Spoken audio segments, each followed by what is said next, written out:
Okay, guys, when we left off in class, we were talking about this primary and secondary research. I had given you guys a lot of analogies about this. I'm sure you understand what it is. But I have this side-by-side comparison here. And again, the biggest difference between the two is we're generating something new versus summarizing and synthesizing something that is already within existence. And you guys are kind of doing both of that simultaneously. You guys just did a project, a DDR project, RRD, Rapid Response Drill. And you had to go into primary research to look at what those findings were. And you can see down here that there are some limitations between the two. Obviously, this takes a very long time. It's expensive. It requires usually a team of PhDs, where this one here is we don't really have that pressure, and you guys have the luxury of having an entire semester where you are going to be developing this. So what I have here is just a couple examples of primary research. So if you follow the research type, you might see some words that you recognize. You might see some words you don't recognize. You can see we have a randomized control trial. What does that mean? Well, that means we're going to take a bunch of individuals and randomly assign them to a group.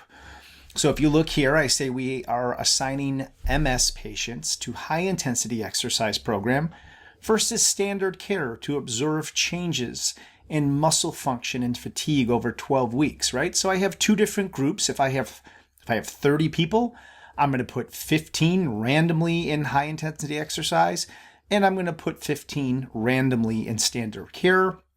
And then we have a randomized control trial, and the data is collected firsthand. And we have an intervention. In this case, the intervention is going to be high intensity exercise versus just standard care.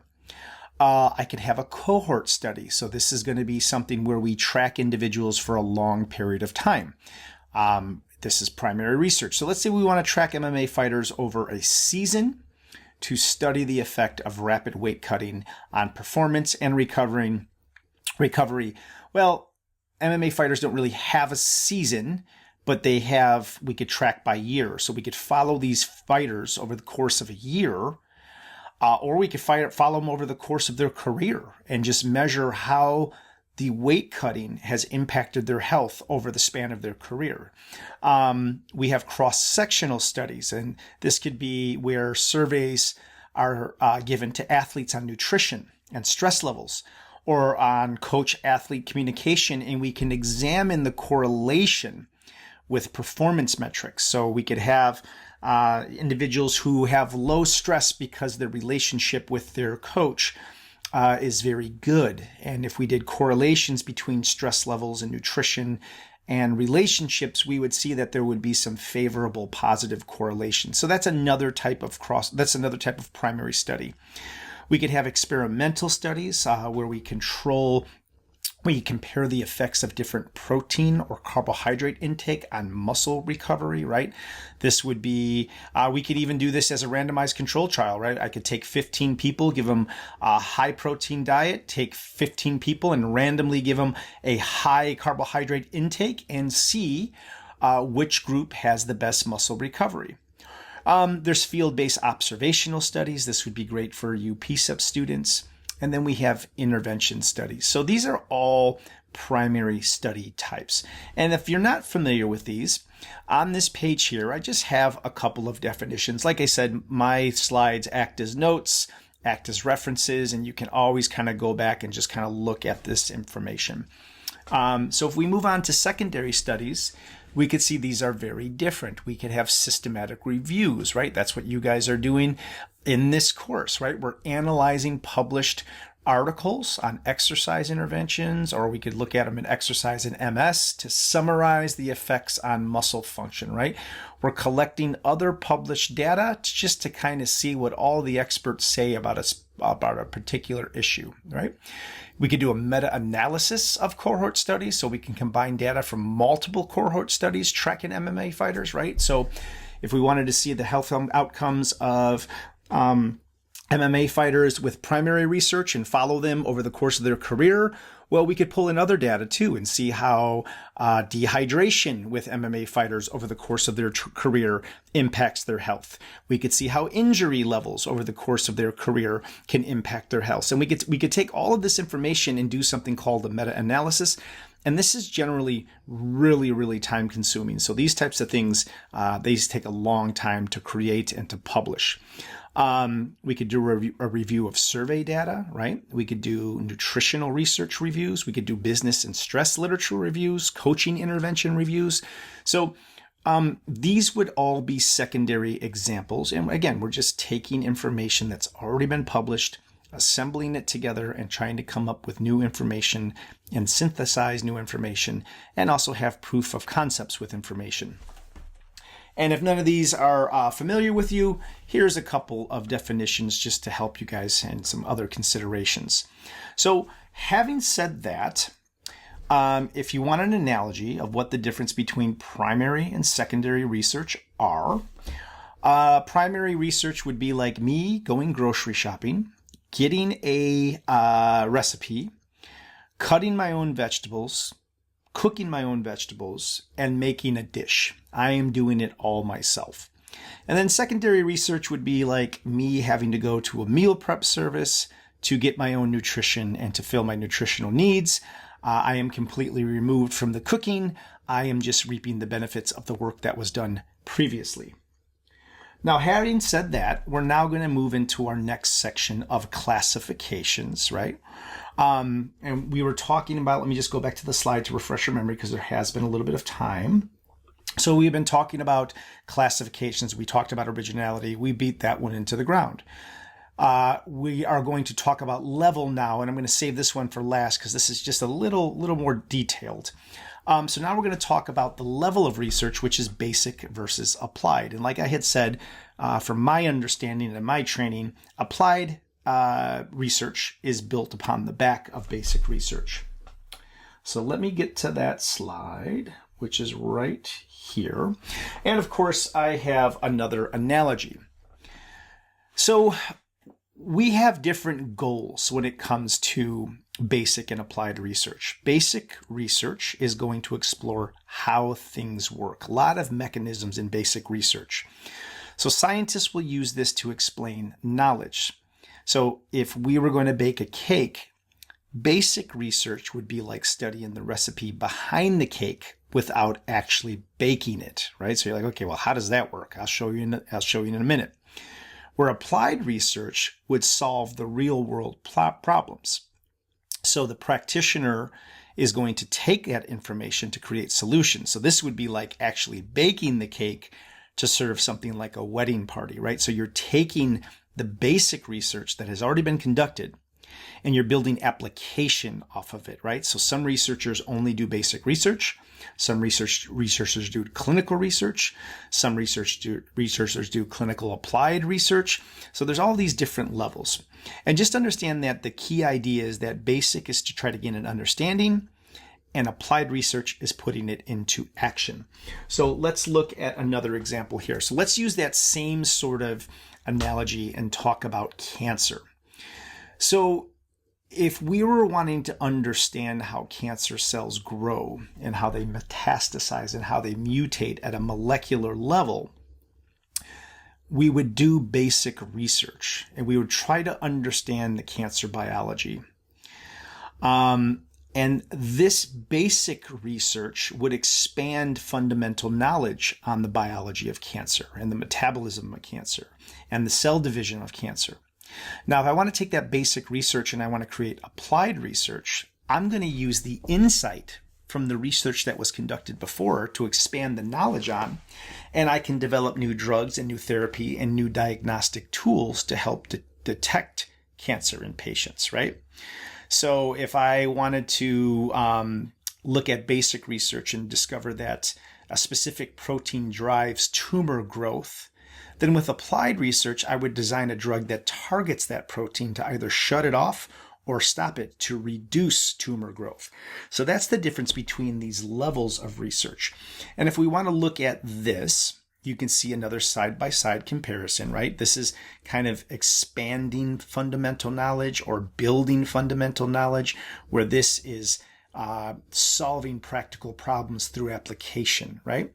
Here we're trying to understand underlying principles. Here we're trying to develop solutions, and so forth and so forth. So here is another example just to kind of beat a dead horse, telling you more about basic and applied. I don't think you need it, but you can never have too many notes. So I just want to have that here. So now let me give you guys some examples. So now you have a little more hard evidence to assist you.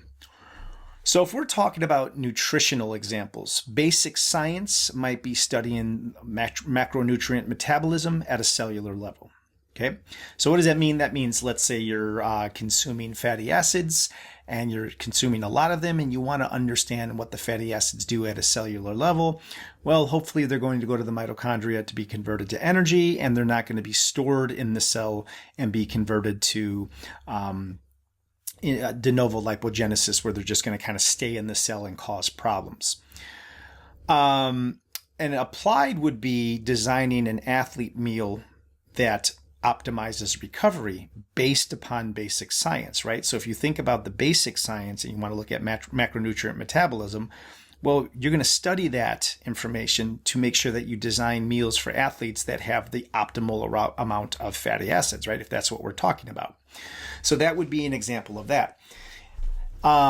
I am not going to go through all of these just because I have been talking all day, but I have given examples for all of you to use, and they're in your slides. So here you can see an example of basic and applied when it comes to sports psychology. Here you can see one that comes to mindfulness and sports psychology. So if you guys are interested in that particular part of your studies. Here's one that looks at cellular physiology and MMA fighters. I know there's a couple of you out there that are looking at this, basic versus applied. MS and exercise adherence. Here's another example of basic versus applied. And then there's just one more analogy here that you guys could think about just to kind of beat a dead horse, is that basic research would be like building an engine in a lab, right? You study how it works, you put in different fuels, you test different parts, you understand the mechanics of it, you understand the knowledge, you create a database of knowledge based upon how the engine is formed and its function. And then applied research would be like putting that engine into a car and actually getting that engine to move the vehicle, right? So two very different outcomes, but very important relationship between the two of them. And now lastly, we are going to talk about quantitative and qualitative research. I saved this for last because this is kind of the major separation point between the PCEP individuals in the course and then some of the other scientists in this course. So if we go back to this slide here, you can see that when we talk about primary research, we kind of have this division here and they go in their own directions. So this would be something that the PCEP students will use a lot. This would be something that the cell biologists use a lot. MS, it sounds like from what you guys did on your presentations in class, it sounds like the MS folks are maybe using a bit of both. And that's a point I want to make, is you can integrate these and make a much stronger case and have a much stronger representation of your science. So I told you that we can mix these methods, right? I can look at these independently. So yeah, I can certainly do primary research that is only quantitative, and this is the world that I have been in. When you do a lot of research in cellular stuff, you don't really get a lot of chances to ask the cells questions and get their response. So I have very little experience in this world, but some of you have quite a bit of experience in this world. So we're going to kind of focus on this for now, just to make sure that we understand it. We can do these independently, as I showed you here, or we can mix these methods, right? So we can certainly have both of best of both worlds. Let me get back to that slide.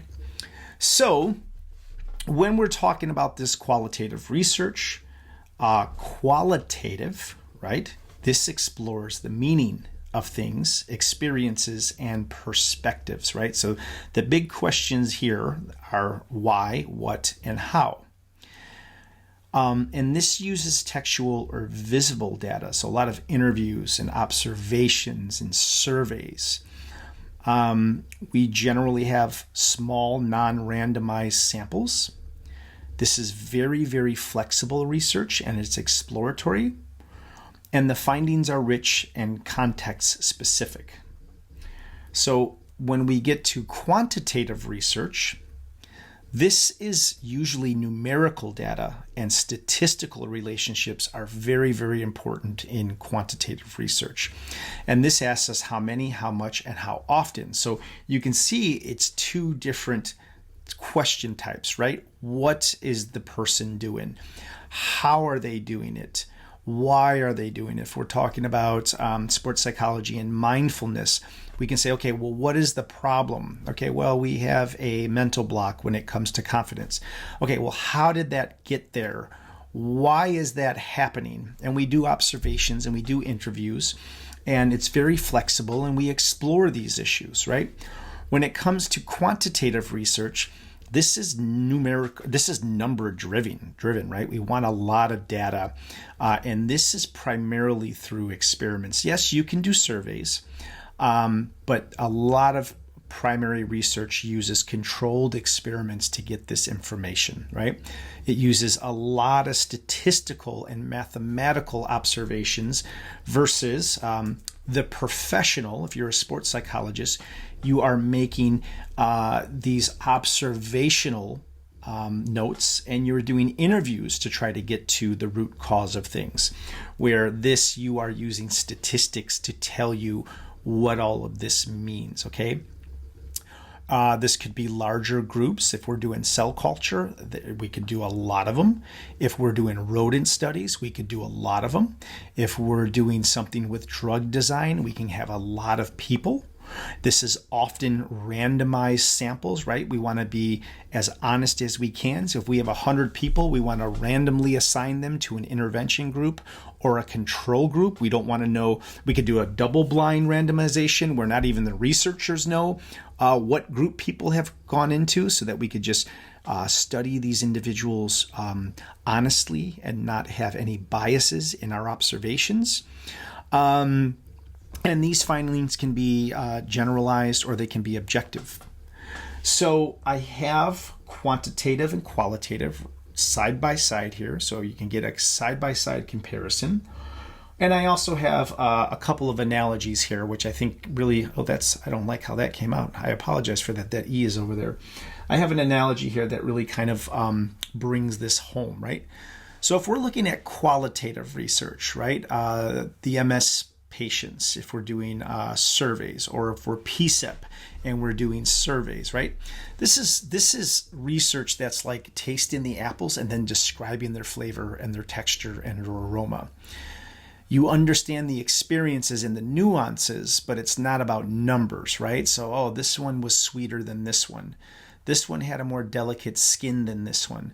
This one tasted better than this one, right? So you're talking about these flavors, textures, and aromas and your experiences with them.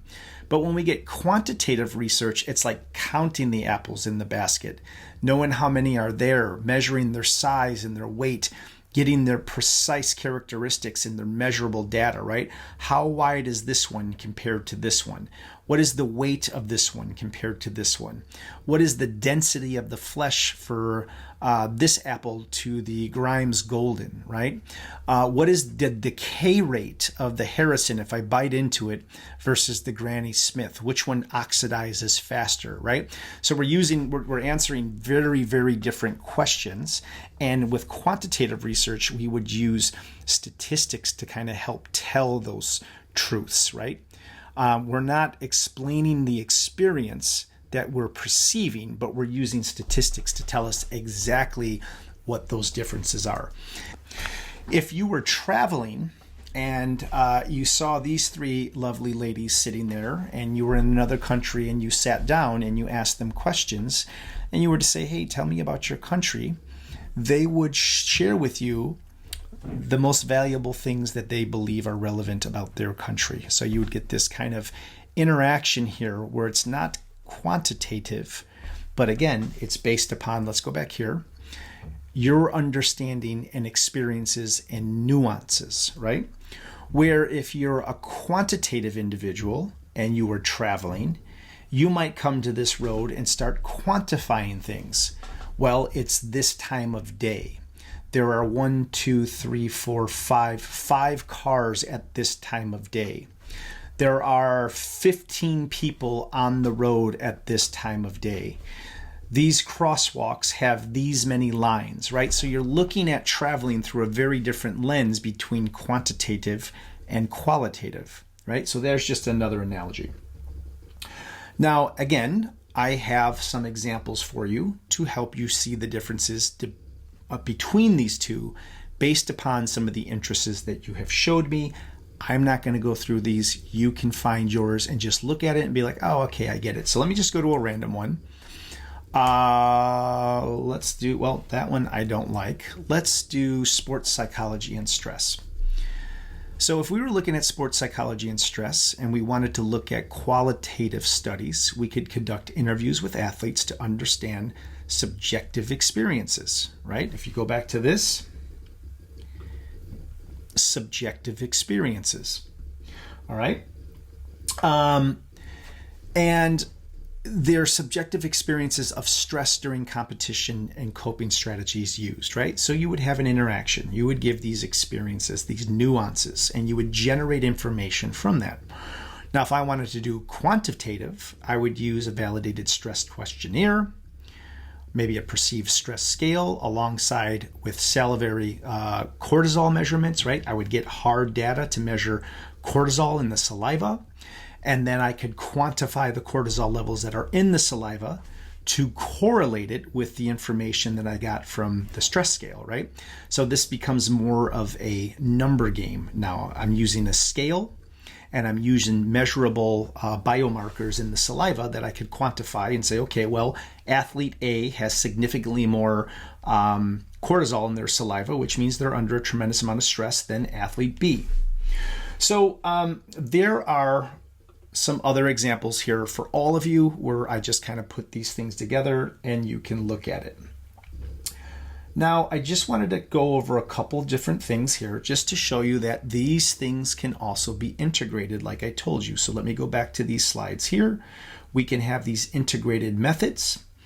If we look at this here, I can integrate qualitative and quantitative, and I can get a study that is much, much stronger. So I did some examples for you there as well so that you have them for your notes. And these are some of the really important things about integrating, is that it becomes much more powerful research. When you integrate the quantitative and the qualitative, it combines the best of both worlds and it makes your research much stronger and more reliable and more comprehensive, okay? And this can be done if you do it the right way. So just like I've been telling you guys that we can integrate our understanding of sciences, and I'm encouraging you to do that in this course, right? If I have nutrition and I have exercise physiology, and I combine them together, I have sports nutrition, right? So we can combine different fields of science, and we can also combine different methods of research. So just to kind of show you that and to give you a little bit of background on it, I have a couple more examples here, and you can look at these as you at your own time, right? I have all of this information here. I went through and made, if we look at, let me do a different one here. If I look at attention deficit disorder, right? And I want to study cognitive training interventions, and I want to do a mixed model. Well, if I have quantitative, I would use maybe an attention test score or reaction time, right? If I wanted qualitative, I would talk to parents and teachers and get their feedback on daily attention behavior. And then if I wanted to integrate both of those, I would have a model that links cognitive improvements to observe behavior changes, and I can consider those differences across different children. So I can bring these together. So this concludes that portion of the presentation. If you have any questions, please feel free to ask them in class, and I will get this uploaded immediately. So thank you so much and have a great day.